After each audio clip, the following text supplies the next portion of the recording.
Based on the appearance of our 12th Imam, Sallu ala Muhammad wa ala Muhammad.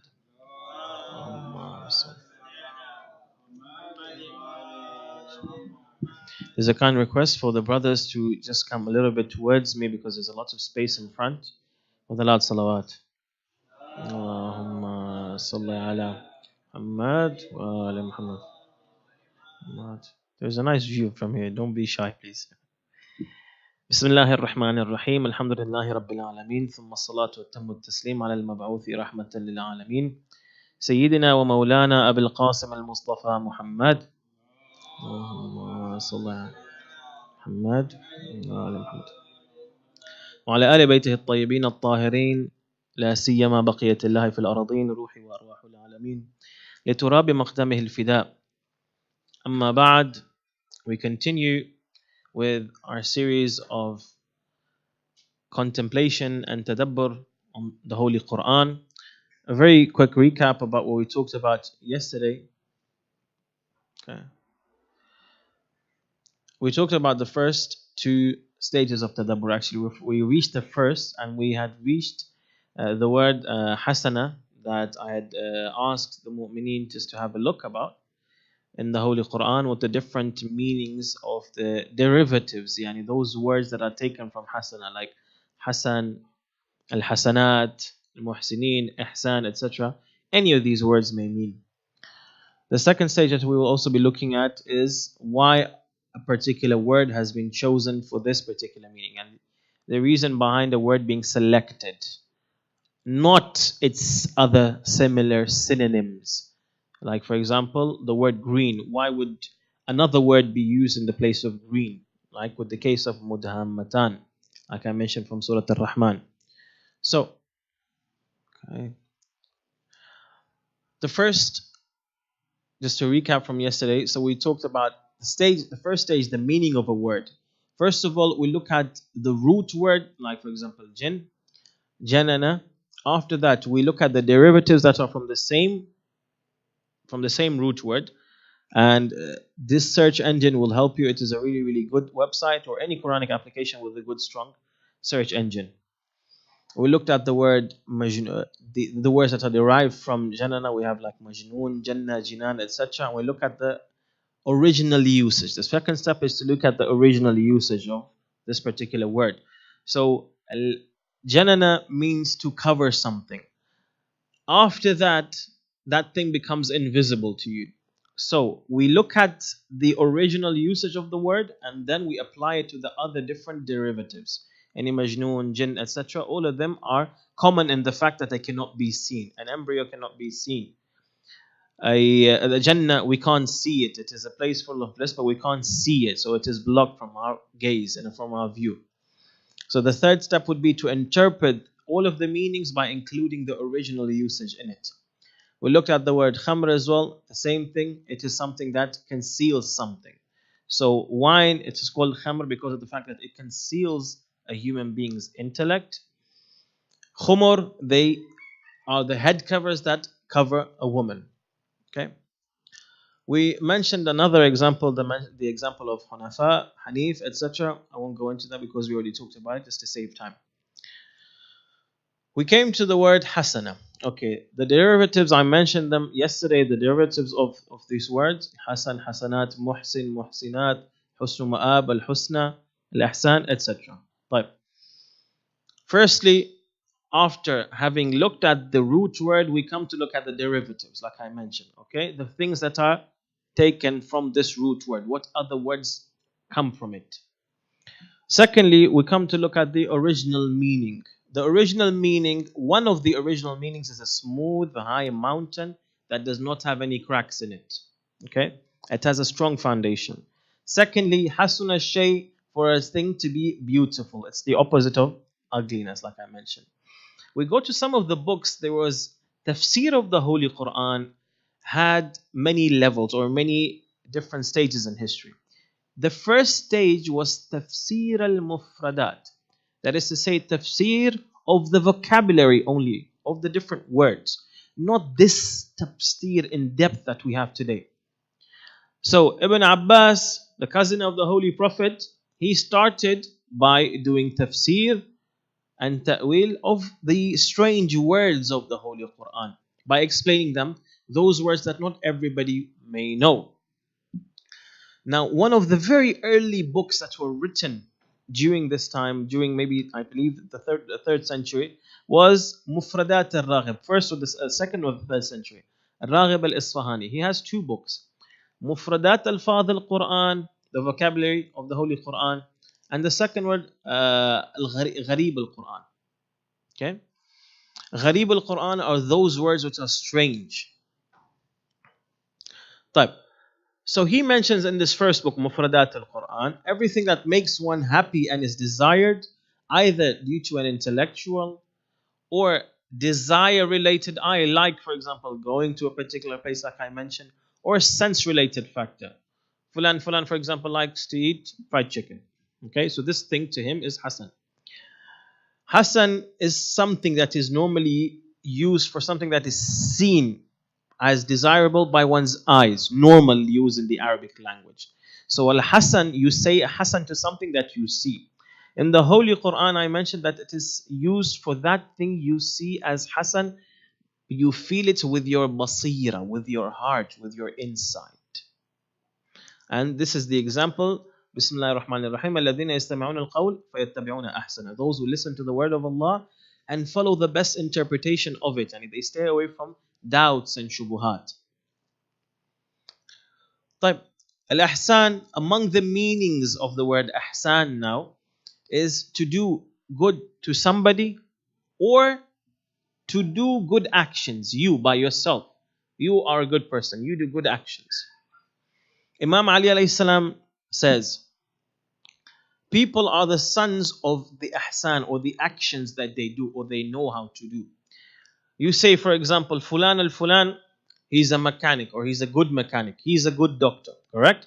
So you are known, your memory is kept by those good things or that thing that you are good at. Those things which are good at. So this is memory. Allah subhanahu wa ta'ala in the Holy Quran, Bismillah ar-Rahman ar-Rahim, says, إِنَّ اللَّهَ يَأْمُرُكُمْ بِالْعَدْلِ وَالْإِحْسَانِ. When we look at this verse, the first verse, we look at the word al-adl. Al-adl means to put everything in its correct place. No to increase, nor to decrease. For instance, I need a certain amount of light in this room. I don't need less than that or more than that. A certain amount of voltage to power a particular device, no more nor less. This is called al-adl. Al-ihsan is a level that is higher. Okay? It is for you to do more than that is necessary, but not in a negative way. No. To do that, if there's any questions, please do ask during the lecture, please. It's interactive. So, it is for you to do more than that is required of you. You're doing extra.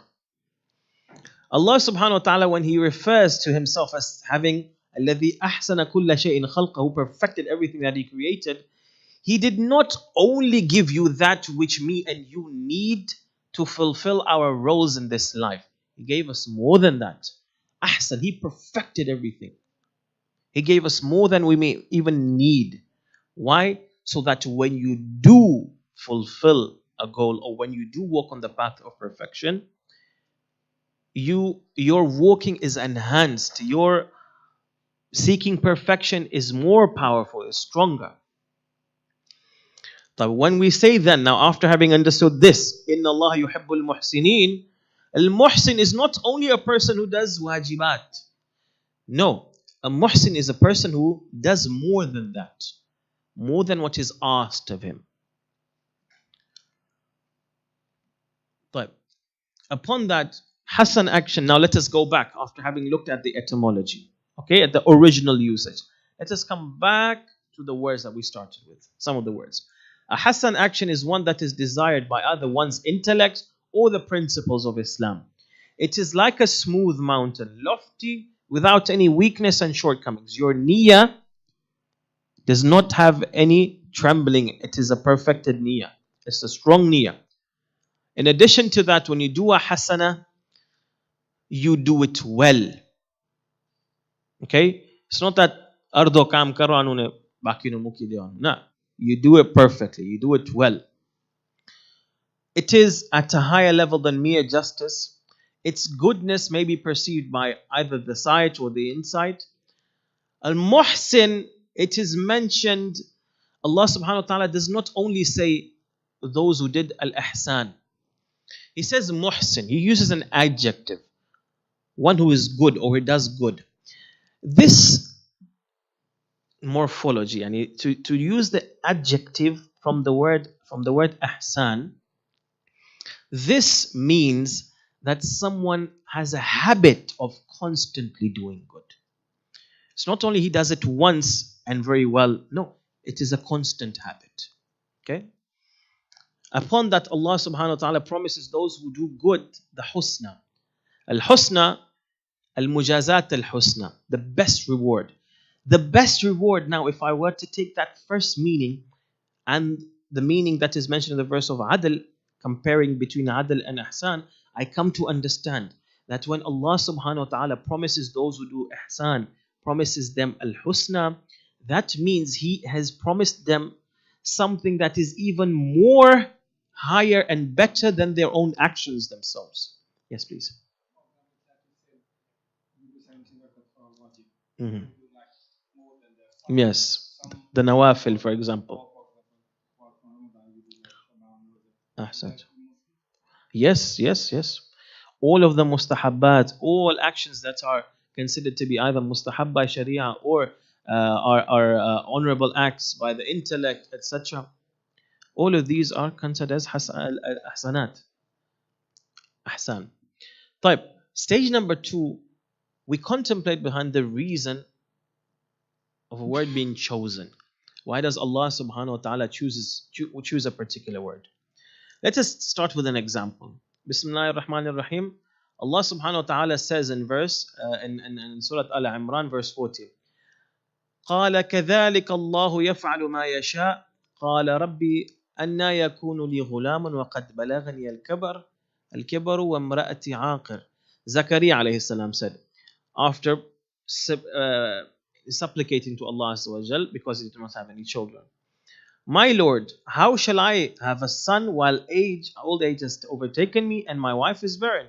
Allah subhanahu wa ta'ala says, so it is that Allah does whatever He wishes. Okay? Now, over here, the word is yaf'al. Look at the story of Sayyidah Maryam, because I implore the brothers and sisters to read Surah Al-Imran and look at the stories and similarities between Nabi Zakaria and Sayyidah Maryam and Nabi Yahya and Nabi Isa. There are a lot of similarities. But over here, Allah subhanahu wa ta'ala says, إِذَا قَضَى قَالَ كَذَلِكَ اللَّهُ يَخْلُقُ مَا يَشَاءُ قالت ربي أَنَّا يكون لي ولد لم يمسسني بشر. طيب إذا قضى الله قال إذا قضى فإنما يقول له كن فيكون. She said, my Lord, how shall I have a child seeing that no man has ever touched me? She said, so it is that Allah creates whatever He wishes. Creates whatever He wishes. إذا قضى أمرا فإنما يقول له كن فيكون. طيب خير. The why I ask then, as Allah said over here يفعل, whereas over here He says يخلق. Anybody have a guess, please? Youth, please. Think about it. There are certain similarities. Okay, I'll try to make it simpler. There are certain similarities between the two stories, but there is one big difference.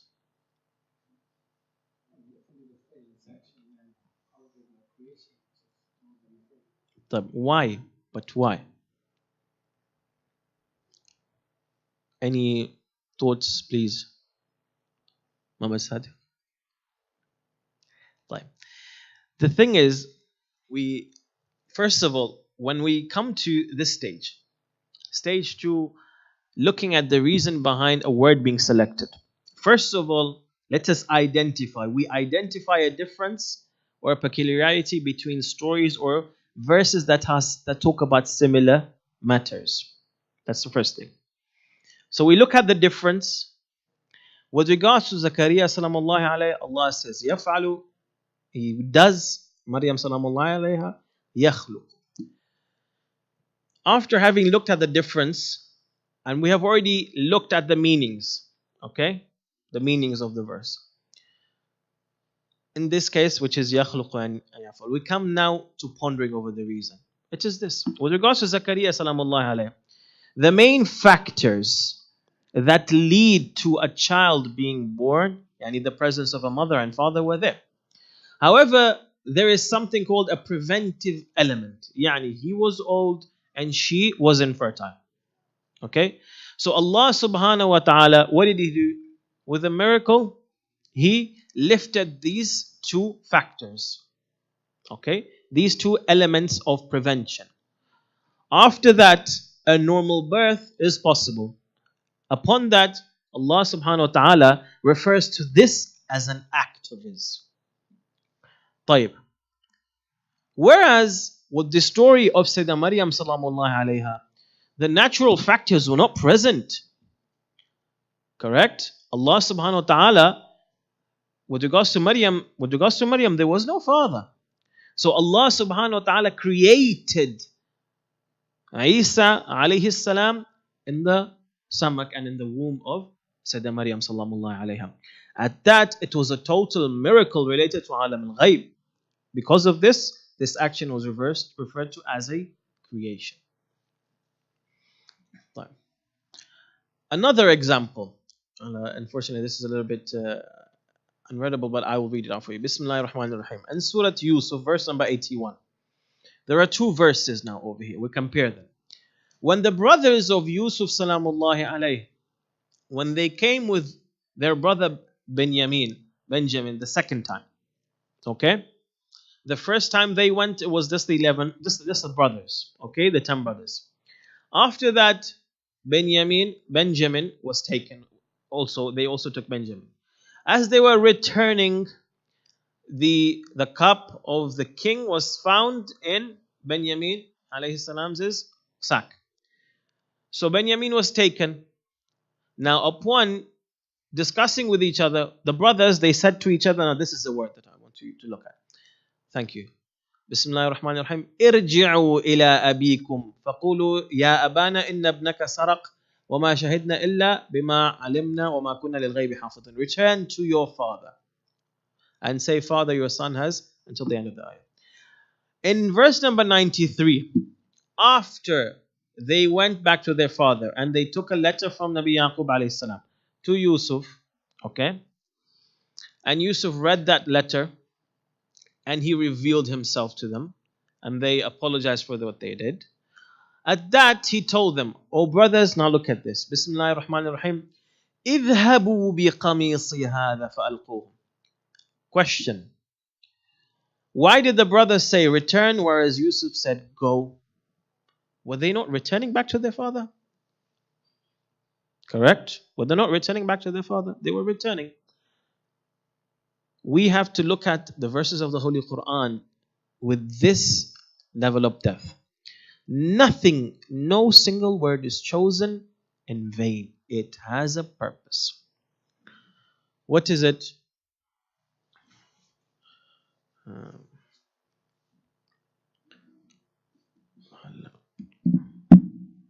Sallallahu ala Muhammad wa Muhammad.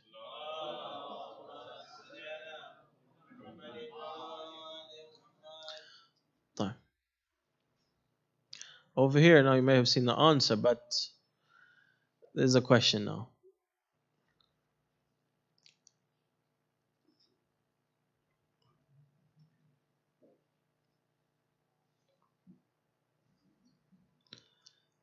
Khair.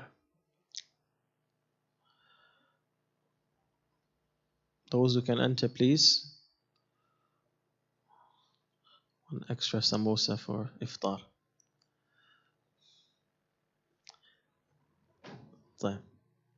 In verse number 93, why does Yusuf tell his brothers go, and not return? Because it was a nice shirt, because it was a gift to his father, because it was not with them when they came, because it would cure his father's eyes. Okay. Who says the first?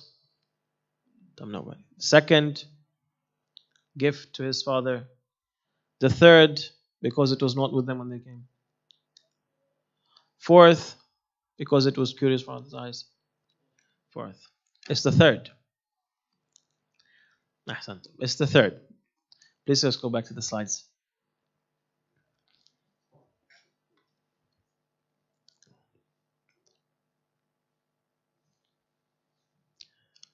If you can kindly go back to the slides. Ahsant. Thank you. طيب. The answer is this. رجوع, it means for a person to return. And this normally occurs with something one has had, you have had in your outbound journey. Okay? The brothers, when they came, did they have that qamis with them? That shirt of Yusuf with them? They didn't have it. Correct?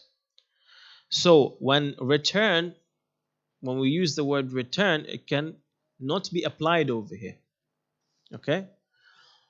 Whereas the brothers, they brought money. You may ask me now a trick question, Maulana, devil's advocate question. They had money with them. And when they were going back, irja'u ila abikum, they had wheat with them. Then they didn't have that with them. How could they say irja'u ila abikum? Two answers. Number one, in fiqh, transactions or selling, it is defined as selling wealth for wealth, money for money. Okay, something of value with something in exchange for something of value. So they had money with them, but when they exchanged it for wheat, it is as if something that had value was still with them. So that same value it remained with them. Okay. Secondly, with regards to Yusuf alayhi salam, when he told them go, it's because when you go in the Arabic language, when you go on a trip and have something not belonging to you and which was not with you before, it's just like it is a new journey. Okay? So when you go, it's something that you do not have. If you return, if you go on a particular journey with something that you did not have before, it is called going. Dhahaba. Rujuu, to return, is with something that you already have. Okay? Thereat you'll be going to your new destination. طيب, the fourth step, or maybe the third step, it doesn't matter. You look at the Quranic usage of the word itself. Now, not to go and do a huge research, but one of the ayat that is like a shahid, that as a proof of what I'm saying, is that in the story of Nabi Sulaiman, salamullahi alayhi, verse 27, 28. Nabi Sulaiman tells the huppy, the bird, the hudhud, اذهب بكتابي هذا فألقه إليهم ثم تولى عنهم فانظر ماذا يرجعون. Go with this letter of mine and deliver it to them. Then draw away from them and observe what response they return. The hudhud, the huppy, had already been to Yemen, correct? And it came back. Did Sulaiman alayhi salam tell that bird, return to Yemen? No. He tells it, go to Yemen with my letter. Yani it did not have that letter with him in the first trip. So this is the second stage. Another example, in the story of Nabi Yusuf alayhi salam again. Bismillahir Rahmanir Rahim. They say, irja'u ila abikum faqulu ya abana inna ibnaka saraq. In the other verse, Nabi Yusuf alayhi salam says, اذهبوا بقميصي هذا فألقوه على وجه أبي. طيب. Over here, they say إلى أبيكم, to each other, to our father. Go back to your father. They mean all of them collectively, to yourselves. And then tell him, oh, our father, your son has stolen. Yusuf alayhi salam tells them, take my shirt and put it on the face of my father. A question. Was he not the father of all of them? Then why would he say my father and not our father? Okay. Why would he say my father and not our father?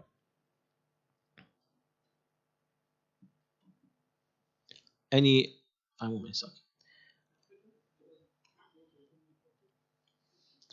a part of the answer, yani 30% of the answer. Okay? Mhm. 50% of the answer still. But the main thing that I want is still not there. Any suggestions, please? طيب. If you have a look, ارجعوا إلى أبيكم. Over here, what do they say? Oh, our father. They are trying to play with his emotions and trying to get him to be emotional towards them in order to accept what they want to say. Okay? Inna ibnaka, your son has stolen. They are disassociating themselves from their brother. He's saying your son, not our brother. So they are disassociating themselves from that action. Yusuf Salamullahi alayhi, when he says, take my shirt to my father, what is he doing? He is showing special care and sympathy towards his father, ascribing his father to himself. Yaqub is a prophet, he is the father of a prophet, and he deserves a special kind of attention from his son. Upon that, he is giving him that attention that is befitting even to Yusuf as a prophet, as a son prophet. Yani, let's say, for instance, a son, he's very, very well off. Okay? His father is a normal person in terms of his financial situation. What kind of gift may be befitting, yani suitable to the maqam and the position of this son? Let's say he's a nuclear engineer or whatever. He makes a lot of money. He should give him something really, really valuable. Correct? Right? Yusuf Salamullahi alayhi, he is giving that valuable, high attention that is suitable to the rank of a prophet to his father. Inshallah. No, not over here. I'll ask. That is with another slide, inshallah. Don't worry.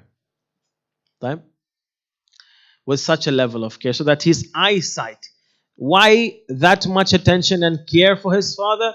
So that his eyesight may return. Okay. Now, the usage. Oh, okay, khair, inshallah. This is.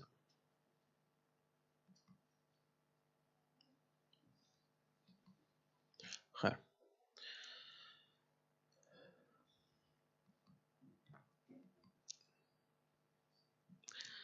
Stage 3. Now we look at the position of a word. Okay, I'll just start with this stage. Finished? 1 minute, 2 minutes? 2 minutes. Okay, 1 minute. Okay. So we have 2 minutes. But with regards to stage 3, we look at the position of a word. Okay? Or a phrase in the Holy Quran. We read verses and those verses that are similar and identify those phrases which are either not in the normal sequence, yani they are not in the normal sequence, okay, or could add an extra meaning, may have an extra meaning. Now, for instance, let us look at this example. Bismillah ar-Rahman ar-Rahim. قال ربي أن يكون لي غلام وقد بلغني الكبر etc. قال كذلك الله يفعل ما يشاء. He said, my Lord, how shall I have a son while old age is taken me? Said he, so it is that Allah does whatever He wishes. Why would he not just say, Allah does whatever He wishes? Why would he say so? So, with regards to the first step, we read the verses and identify those phrases which may have a particular reason for them being in this particular order. Sometimes they may be out of their normal order, sometimes they not. But I ponder over the goal behind it, okay? I ask, what does Allah subhanahu wa ta'ala want? So, كذلك signifies continuation and habitude. Zakaria was amazed that Allah subhanahu wa ta'ala will grant him a son at such an old age to a barren wife. Allah replies, this is a well-known repetitive, it is a habit of mine. I normally do this. These kind of preventive elements, they don't stop me from acting out my will. Okay? With that, inshallah, we will end and continue tomorrow. Wa akhiru da'wana and alhamdulillahi rabbil alamin. Sallallahu ala Muhammad wa ala Muhammad. Allahumma salli ala Muhammad.